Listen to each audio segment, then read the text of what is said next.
因為再拍學啦，因為我係第一日拍陀螺 video，而家 show 你點玩先。呢張稿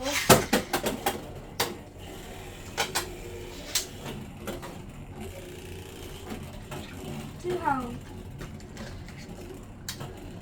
壓到人咯，壓到個陀螺。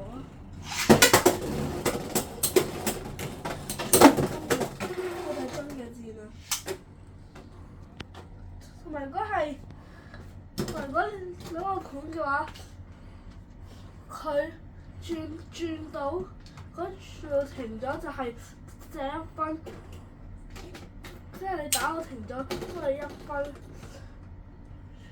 我呢度打到入去呢啲地方就係1分啦，如果打去中間呢度就係3分咯。今日個 video 就完結啦，拜拜。